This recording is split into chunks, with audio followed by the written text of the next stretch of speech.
সস্তায় পেয়ে একেবারে বস্তা ভরে অনেকগুলো কাঁচামরিচ নিয়ে এসেছি সংরক্ষণ করব তাই। এখানে আমি 2 কেজি কাঁচামরিচ এনেছি। কাঁচামরিচগুলো বেশ টাটকা ছিল।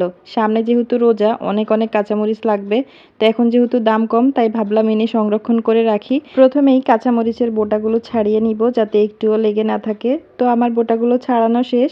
এখন খুব ভালোভাবে ওয়াশ করে নিব। বাজারে এমনিতেই মরিচগুলা খোলা অবস্থায় ধুলাবালির মধ্যে থাকে, যার জন্য মরিচগুলো একটু পানিতে ভিজিয়ে রাখলে ময়লাগুলো নরম হয়ে খুব সহজেই উঠে আসে।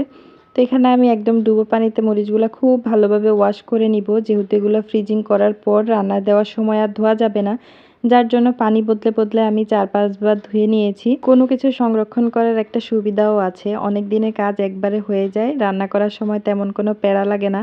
তো এই তো আমার মরিচগুলো ধোয়া শেষ হয়ে গেছে। দেখেন এর নিচে কেমন বালি জমে আছে। ধোয়ার পরে মরিচগুলোকে বেশ কিছুক্ষণের জন্য রেখে দিব যেন পানিগুলো খুব ভালোভাবে ঝরে যায়। আর এখানে জানালা দিয়ে একটুখানি রোদ আসছিল, যার জন্য খুব তাড়াতাড়ি হয়ে গেছে। এই তো পানিগুলো খুব ভালোভাবে টেনে গেছে। এখন একটা কাপড় দিয়ে মরিচের গায়ে যেই পানিগুলো আছে সেগুলোও খুব ভালোভাবে মুছে নিতে হবে। মরিচের গায়ে যদি পানি লেগে থাকে তাহলে মরিচের যে সবুজ রঙটা আছে এটা নষ্ট হয়ে একদম কালো হয়ে যাবে, যার জন্য খুব ভালোভাবে মুছে নিচ্ছি যাতে একটুও পানি না থাকে। এই 2 কেজি মরিচ আমার প্রায় সারা বছর চলে যাবে। সারা বছর না হোক অন্তত 6 থেকে 8 মাস তো যাবেই। মরিচগুলো যদি খুব ভালোভাবে সংরক্ষণ করা যায় তাহলে এগুলো একদম শেষ দিন পর্যন্ত টাটকা এবং ফ্রেশ থাকবে। তো এখানে আমি একটা এয়ারটাইট বক্স নিয়ে নিয়েছি। আমি সচরাচর বক্সে রাখি না, পলির মধ্যেই রাখি। তো এখানে একটা বক্সে নিয়ে নিয়েছি আর বাকিগুলো পলির মধ্যে নিয়ে নিব। বক্সে রাখি আর পলিতে রাখি, একটা কথা মাথায় রাখতে হবে, এগুলোর ভিতরে যেন হাওয়া না ঢুকে।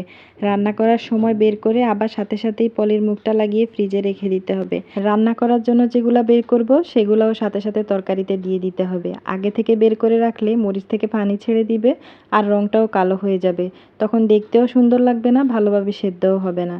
তো আমি এই তো বাকিগুলো পলির মধ্যে নিয়ে নিয়েছি। পলির মুখটাও খুব ভালোভাবে সিল করতে হবে যেন ভিতরে হাওয়া না ঢুকে। আমি তো বেশ কয়েক বছর ধরেই এভাবে সংরক্ষণ করে রাখি আর বেশ ভালো উপকারও পেয়েছি। আপনাদের কাছে যদি এর চেয়েও ভালো অপশান থাকে অবশ্যই আমার কমেন্ট বক্সে আমাকে জানাতে পারেন। এই তো দেখেন সবগুলা মরিচই আমি বক্স আর পলি করে নিয়েছি। এখন এগুলা ডিপ ফ্রিজে রেখে দিব। এখন আমি আপনাদেরকে আমার আগে সংরক্ষণ করা কিছু মরিচ দেখাচ্ছি। এখানে খুব অল্প কয়েকটাই রয়ে গেছে। এগুলাও আমি সংরক্ষণ করেছি প্রায় 6 মাসের উপরে হবে। এই তো দেখেন মরিচগুলো একদম ফ্রেশ টাটকা আছে, একটুও কালো হয়নি। এখন আমি একটা মরিচ ভেঙে দেখাচ্ছি, দেখেন ভিতরে একদম সাদা আছে।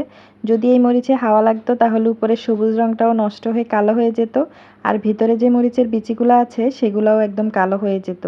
আপনারাও চাইলে এভাবে মরিচ সংরক্ষণ করে রাখতে পারেন। আমার আজকের ভিডিওটা আপনাদের কাছে কেমন লেগেছে চাইলে কমেন্ট বক্সে জানাতে পারেন। আজকের ভিডিওটা এই পর্যন্তই, সবাই ভালো থাকবেন।